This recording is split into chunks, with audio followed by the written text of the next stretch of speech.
Imagine getting instant answers, summaries, and research help without opening 20 different Google tabs, because that's exactly what iAsk AI is designed to do. And in this video, I'm going to show you how people are using this AI search engine in 2026 to research faster, summarize content, and save a huge amount of time online.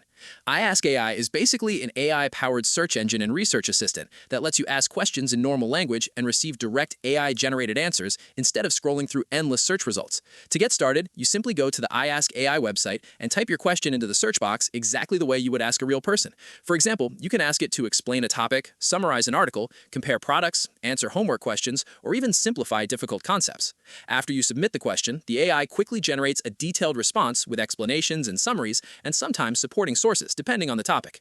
One of the best features is definitely the natural language search, because you don't need to think about keywords like a traditional search engine. You can ask complicated questions in a conversational way and still get understandable answers within seconds.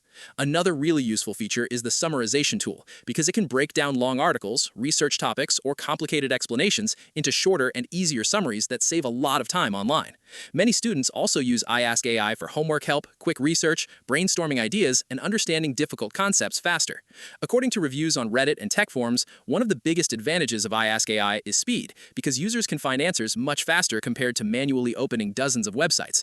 A lot of people also say the interface feels very beginner-friendly and simple to use, even for users who have never tried AI tools before. Some students mention that it helps them understand topics more quickly during exam preparation, because the AI explains information in simpler language. But to keep this tutorial honest, there are definitely some downsides you should know before relying on it too heavily. Like most AI tools, iAsk AI can sometimes generate incorrect information or oversimplified answers, especially for technical, scientific, or fact-heavy topics.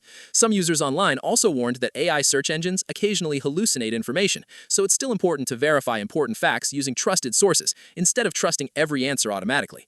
Another thing worth mentioning is that traditional search engines are still better for finding very specific websites, breaking news, or expert discussions, because AI summaries can sometimes remove useful context. Overall, though, iAsk AI honestly seems like a very useful tool for students, researchers, and everyday users who want fast answers and quick summaries without wasting time searching through endless links. It probably works best as a research assistant and productivity tool instead of a complete replacement for Google, but for quick explanations and faster research, it can definitely make life easier. If you want to try iAsk AI yourself, check the link in the description, and if this tutorial helped you, make sure to like the video and subscribe for more AI tool tutorials and honest reviews.